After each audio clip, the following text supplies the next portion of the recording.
Nizamabad parliament పరిధిలో నేడు విజయ సంకల్పయాత్ర ప్రారంభమైంది. విజయ సంకల్పయాత్రకు భారీగా ప్రజలు బ్రహ్మరథం పడుతున్నారు. మనతో మాట్లాడేందుకు నిజామాబాద్ ఎంపీ, ప్రస్తుత బీజేపీ పార్టీ నుంచి రెండోసారి పోటీ చేసేందుకు సిద్ధమైన ధర్మపురి అరవింద్ ఉన్నారు. సార్ చెప్పండి, విజయ సంకల్పయాత్ర నేటితో ప్రారంభమైంది నిజామాబాద్ పార్లమెంట్ పరిధిలో. ఎలా సాగుతుంది పార్లమెంట్ పరిధిలో సంకల్పయాత్ర? తెలంగాణ వ్యాప్తంగా మొదలైంది.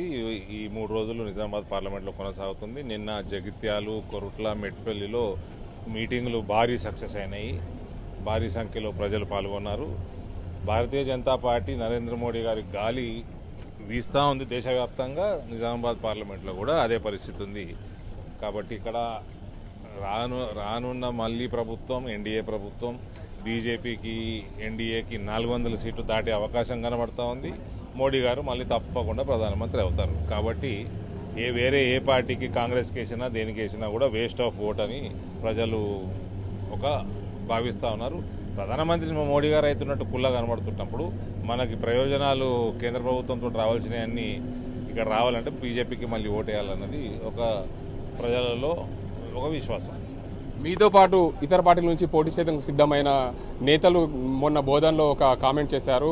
గతంలో పసుపు బోర్డుకు సంబంధించి బాండ్ పేపర్ రాసిచ్చారు, కానీ పూర్తి స్థాయిలో బోర్డు ఏర్పాటు చేయలేదని చెప్పి ఆరోపణ చేశారు. మరోవైపు నిజాం షుగర్ ఫ్యాక్టరీని కూడా తెరిపిస్తామని చెప్పి అన్నారని చెప్పి వారు అంటున్నారు. ఎవరు పసుపు బోర్డు పూర్తి స్థాయిలో ఏర్పాటు కాలేదు. రాష్ట్రపతి ఉత్తర్వులు వచ్చినాక పసుపు బోర్డు ఏర్పాటు కాలేదంటే ఇక అలా అమాయకులే వాళ్ళు. కార్యాలయం పెట్టాలి. అది కార్యాలయం కూడా నిజామాబాద్లోనే పెడతాము, చెప్తున్నాం కదా. కార్యాలయం కూడా నిజామాబాద్లో పెడతాము. పసుపు రేట్లు ఇలా 14,000 దాటినట్టు నాకు సమాచారం అందుతుంది.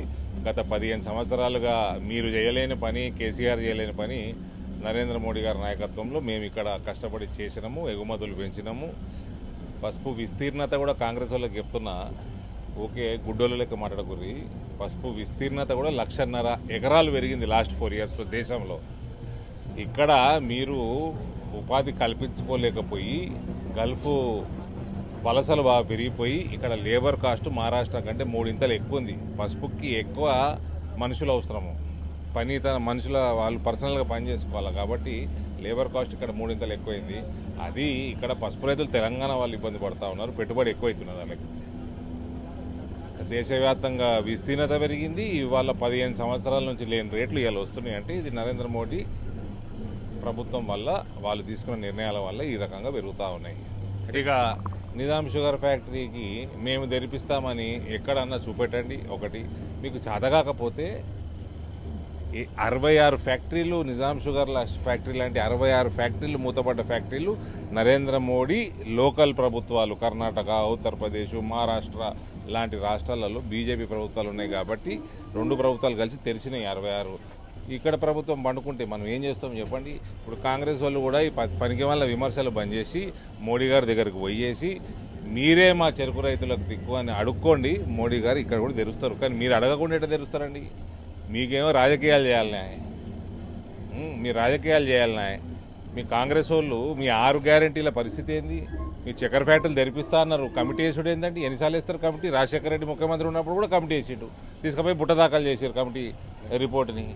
కాబట్టి ఇవన్నీ పనికిమాల మాటలు బానేసి ఈ పాటికే షుగర్ ఫ్యాక్టరీలు తెరిచేసి 100 కోట్లు రైతులకు ఇచ్చేసి చెరుకు వేసే పరిస్థితి తీసుకురావాలి. కమిటీ వేసిండు. మేము అదేంది నిశ్చయంతో ఉన్నాయా? ఏం నిశ్చయము? కృత నిశ్చయంతో ఉన్నాము. కృత నిశ్చయంతో ఉన్న చెప్పని కదా 3 నెలలు తీసుకుర్రు. ఫస్ట్ ఆయనకి ప్రైవేట్ ఆయనకు పైసలు ఇచ్చి 51% తీసుకోరు వాపస్. ఫస్ట్ మీ నిశ్చయం ఎంత కృత నిశ్చయంతో ఉన్నదో తెలుస్తుంది. పొద్దున్న లేస్తే రాజకీయాలు చేసుడు తప్ప, రైతుల్ని మభ్యపెట్టుడు తప్ప, అబద్ధాలు చెప్పుడు తప్ప. సిలిండర్ ఇస్తానన్నారు, 500 రూపాయలకు సిలిండర్ ఇస్తానన్నాడు. బుడ్డి సిలిండర్ ఇస్తున్నాడు కర్ణాటకలో. చోటా సిలిండర్, చోటా భీమ్ లెక్క. తెలంగాణలో కూడా ప్రారంభమైంది సిలిండర్ చెప్పరాక.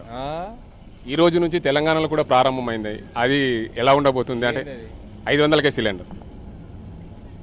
కర్ణాటకలో చిన్న సిలిండర్ ఇస్తుండండి, ఈడ కూడా చిన్న సిలిండర్ ఇస్తాడు. మరిన్ని వీడియోస్ కోసం ఛానల్ ని సబ్స్క్రైబ్ చేయండి. లేటెస్ట్ అప్డేట్స్ కోసం వాట్సాప్ ఛానల్ ని ఫాలో చేయండి. అండ్ లింక్ డిస్క్రిప్షన్ లో ఉంది.